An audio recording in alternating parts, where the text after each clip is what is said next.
दोस्तों, जैसा कि आप जानते हैं कि जीवन में हर दिन एक जैसा नहीं होता। कभी खुशी कभी गम तो लगा ही रहता है। आपने भी अनुभव किया होगा कि कोई दिन बहुत ही खुशनुमा और बेहतरीन होता है तो किसी दिन की शुरुआत ही मनहूसियत भरा होता है और उसके बाद दिन भर बुरा ही होता रहता है। लेकिन एक तरीका है जिससे आप अपने बुरे और उदासी भरे दिन को भी खुशहाल और उल्लासपूर्ण बना सकते हैं। कैसे? इस वीडियो में आज हम यही जानने वाले हैं, तो वीडियो को बिना स्किप किए पूरा देखिएगा और अगर कहानी पसंद आए तो एक लाइक जरूर कर दीजिएगा। नमस्कार दोस्तों, मैं राजेश चौहान आपका हार्दिक स्वागत करता हूं आपके ही अपने चैनल राजेश क्लासेस में। अगर आप चैनल पर नए हैं और बुद्धि ज्ञान जानकारी के मामले में हमेशा दूसरों से 2 कदम आगे रहना चाहते हैं तो चैनल को सब्सक्राइब करके रख लें। आज आपको एक लाइफ चेंजिंग सीख तो मिलेगी ही, साथ ही इस कहानी के माध्यम से आप बेस्ट इंग्लिश नॉलेज भी पाने वाले हैं, जो कि इंग्लिश के मामले में भी आपको दूसरे से बिल्कुल अलग बनाएगा।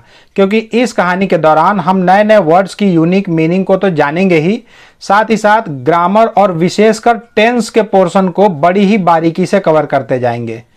इसके अलावा मैं आपको यह भी बताता जाऊंगा कि किसी वर्ड का बिल्कुल सटीक प्रोनाउंसिएशन क्या होता है। तो चलिए आज की इस बेहद रोचक कहानी को शुरू करते हैं। तो आज की कहानी का शीर्षक है एंग्री जैनी। एंग्री मतलब क्रोधित, नाराज, तो क्रोधित जैनी। वंस एक बार a girl named Jenny lived with her parents and sister. एक बार एक जैनी नाम की लड़की अपने माता पिता, पेरेंट्स मतलब होता है माता पिता, और अपने बहन के साथ रहती थी।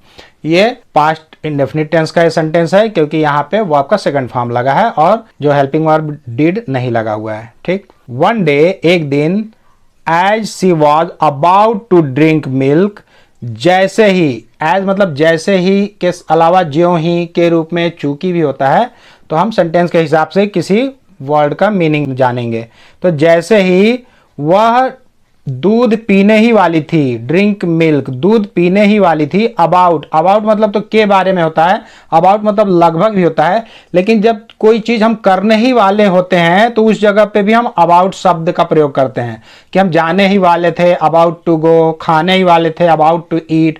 तो जैसे ही वो दूध पीने वाली थी, हर सिस्टर सैली, उसकी बहन सैली, सैली नाम की उसकी बहन थी, accidentally spilled the milk over her uniform.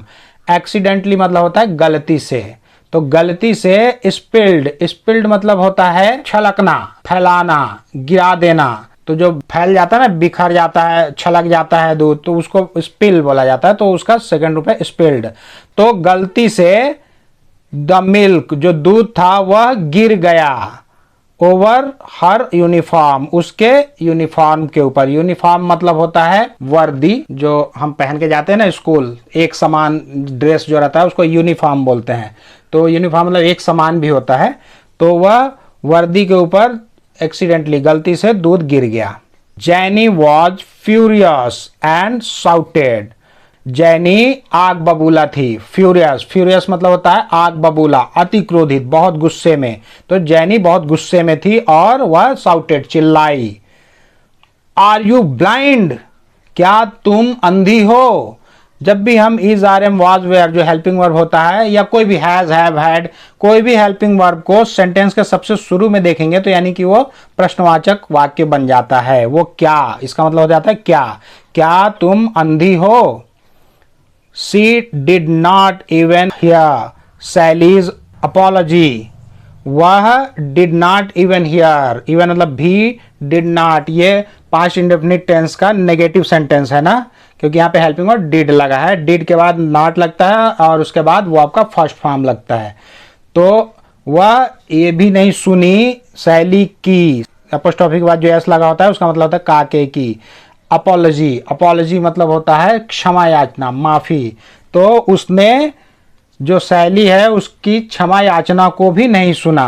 वह इतना चिल्लाई और उस पर गुस्सा हुई और जो सैली थी वो माफी मांग रही थी, उसको भी वो अनसुना कर दी। As her other uniform was not ironed, she had to wear the same uniform to school. अब यहाँ पे एज मतलब चूंकि होगा ना, जैसा, ज्यों ही के रूप में, ये तो जान ही रहे हैं, लेकिन सेंटेंस के हिसाब से इस एज का मतलब होगा चूंकि उसका दूसरा वाला अदर मतलब दूसरा यूनिफॉर्म, उसकी दूसरी वर्दी जो थी school dress, was not iron, iron नहीं था। आयरन मतलब इस्त्री, जो इस्त्री होता है ना कपड़ों में, तो उसका दूसरा जो यूनिफॉर्म था वो इस्त्री नहीं था। शी हैड टू वियर, इसलिए उसे पहनना पड़ा। ये जो हैड टू है ना, जब भी हम किसी वाक्य को मजबूरी में कहते हैं कि यह चीज मजबूरी में करना पड़ा, जाना पड़ा, खाना पड़ा, पहनना पड़ा, तो वहां पे हैड टू लगता है ना पास्ट में, तो उसे पहनना पड़ा द सेम यूनिफॉर्म, वही वर्दी, सेम मतलब वही, एक समान, उसी चीज को, तो वही वर्दी को पहनना पड़ा टू स्कूल, स्कूल के लिए, स्कूल जाने के लिए उसको वही वर्दी पहनना पड़ा क्योंकि उसका दूसरा जो ड्रेस था वो आयरन नहीं था। She was for late for school, वह स्कूल के लिए और भी लेट थी। फर्दर मतलब होता है और भी, आगे, अधिक, तो और भी देर हो गया उसको स्कूल जाने के लिए। एंड वॉज पनिश्ड, और दंडित हुई, उसको दंड मिला। लेट से स्कूल पहुंची तो उसको प्रिंसिपल ने या स्कूल के टीचर ने उसको दंडित किया। ऑल इन ऑल, कुल मिलाकर, ऑल इन ऑल मतलब होता है कुल मिलाकर, it turned out to be bad day for her, यह उसके लिए बहुत बुरा दिन साबित हुआ। शाब्दिक अर्थ में जाएंगे तो उसका होगा कुल मिलाकर उसका दिन बुरे दिन में बदल गया। तो सरल भाषा में बोलेंगे तो ये बोलेंगे कि कुल मिलाकर उसके लिए ये दिन जो है बहुत ही बुरा साबित हुआ। She blamed her sister for everything, उसने ब्लेम्ड किया। ब्लेम मतलब होता है दोषी ठहराना, निंदा करना, आरोप, दोष सब होता है ब्लेम मतलब। तो उसने अपने बहन को, हर सिस्टर अपने बहन को, एवरीथिंग हर चीज के लिए, जो भी उसके साथ बुरा बुरा हुआ उन सभी चीजों के लिए अपने बहन को उसने दोषी ठहराया। बैक होम, घर वापस आने पर, when her father asked her about her day, जब उनके पिता, उस लड़की के पिता आज पूछे उससे अबाउट हर डे, उसके दिन के बारे में, उसके आज के दिन के बारे में जब उसके पिता पूछे, जैनी टोल्ड हिम एवरीथिंग, जैनी ने उन्हें प्रत्येक चीज कह दिया, बता दिया पूरा, जो जो चीज उसके साथ घटित हुई थी। Her father smiled and explained, उनके पिताजी स्माइल्ड मुस्कुराए और समझाए। स्माइल्ड मतलब मुस्कुराना और एक्सप्लेन्ड, एक्सप्लेन्ड मतलब समझाना, व्याख्या करना किसी चीज की, मतलब स्पष्ट रूप से स्पष्टीकरण देते हुए समझाना।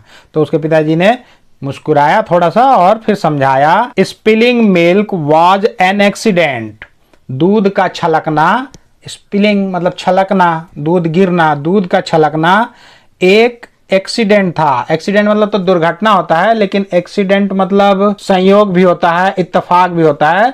तो वो बोल रहे हैं दूध का छलकना एक इत्तेफाक था, एक संयोग था। When a person becomes angry he burns, जब एक व्यक्ति, पर्सन व्यक्ति, becomes angry गुस्सा होता है, become मतलब होना और यस जुड़ा हुआ है ना, तो होता है। ये जो है प्रेजेंट इंडेफिनिट टेंस का सेंटेंस बन गया क्योंकि उसमें वर्ब में यस या यस जुड़ता है एक वचन कर्ता के साथ। तो बोल रहे हैं कि जब एक व्यक्ति गुस्सा होता है, क्रोधित होता है, ही बर्न्स, वह जलता है, वह भीतर से जलता है, जैसे आग लग जाती है ना, वैसा हो जाता है जब वो गुस्सा होता है। Do you like to burn, क्या तुम जलना पसंद करती हो, मतलब वह पूछ रहे हैं। यहाँ पे भी डू जो हेल्पिंग वर्ब है वो सेंटेंस के सबसे शुरू में लग गया है, तो ये एक इंट्रोगेटिव सेंटेंस हो गया ना। इसका मतलब क्या तुम जलना पसंद करती हो। लाइक मतलब जैसे भी होता है, लाइक मतलब पसंद करना भी होता है या चाहना भी होता है। जैनी मम्बल्ड, नो, मम्बल्ड मतलब बुदबुदाना, बड़बड़ाना, भुनभुनाना। तो जैनी ने बुदबुदाते हुए कहा नहीं। But what should I do now, लेकिन वाट मतलब क्या, शुड आई डू मुझे करना चाहिए अब, ना मतलब अब मुझे क्या करना चाहिए। शुड मतलब चाहिए होता है ना, तो लेकिन अब मुझे क्या करना चाहिए वो बोल रही है।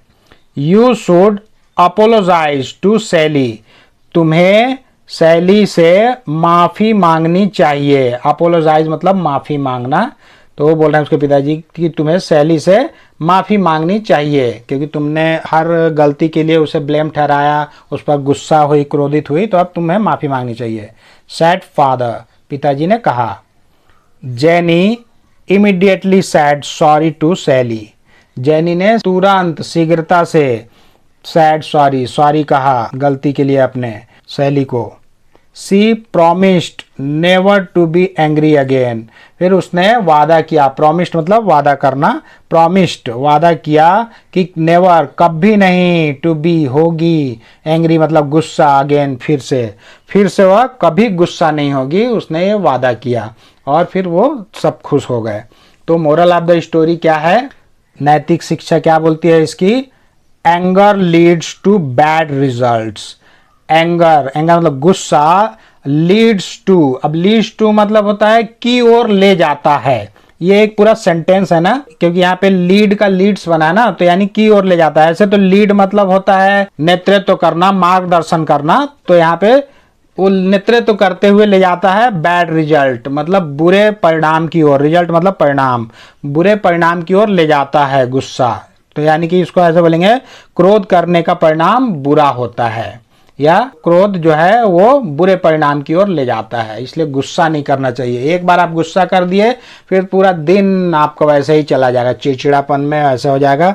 इसलिए बिल्कुल थोड़ा सा आप एफर्ट लगाकर उस चीज़ को आप अच्छा अपने अनुसार बना सकते हैं दिन को। तो आज के लिए बस इस वीडियो में इतना ही। यदि आज का लेसन आपके जीवन में जरा सा भी वैल्यू ऐड किया होगा तो कृपया वीडियो को लाइक करें, चैनल को सब्सक्राइब करें और बेल आइकन को प्रेस करके ऑल पर जरूर सेट कर लें, ताकि मैं जब भी इस तरह की कोई वीडियो अपलोड करूं तो उसका नोटिफिकेशन सबसे पहले आपको मिल सके। तो बहुत जल्द मिलते हैं एक और मज़ेदार और ज्ञानवर्धक वीडियो के साथ। तब तक के लिए आप लोग अपना ध्यान रखें, खुश रहें, मस्त रहें, स्वस्थ रहें। नमस्कार।